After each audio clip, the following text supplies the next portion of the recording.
বলেন আল্লাহু আকবার। আজ থেকে মাত্র 20 বছর আগে এটা তারা আবিষ্কার করেছে। এটা কোন সাল? 2020 বছর পেছনে গেলে কত?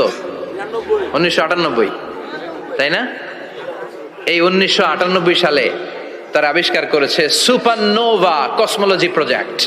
এই সুপারনোভা কসমোলজি প্রজেক্টে তারা এই সিদ্ধান্তে এসেছে যে মহাবিশ্ব কোন নামক এক বিস্ফোরণের পর থেকে যে সম্প্রসারিত হচ্ছে, আজ পর্যন্ত এটা শুধু বাড়ছে আর বাড়ছে, অ্যাক্সেলারেটিং হচ্ছে, এক্সপান্ডিং হচ্ছে, এটা কমছে না, কিয়ামত পর্যন্ত এটা বাড়তেই থাকবে। চিৎকার করে পড়েন আল্লাহু আকবার। এজন্য আল্লাহ বললেন ইয়াসিন ওয়াল কোরআনিল হাকিম, বিজ্ঞানময় প্রজ্ঞাময় কোরআনের শপথ। এই কোরআনের ভেতরে আমি কসমোলজির কথা বলেছি, অ্যাস্ট্রোলজির কথা বলেছি, জিওলজির কথা বলেছি, ফিজিক্সের কথাও বলেছি। সুবহানাল্লাহ। ফিজিক্স মানে কি?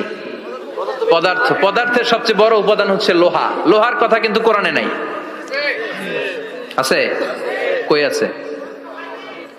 হ্যাঁ, সূরাতুল হাদিদ, লোহার নামে একটা সূরাই দিয়েছে আল্লাহ কোরআনে। সুবহানাল্লাহ।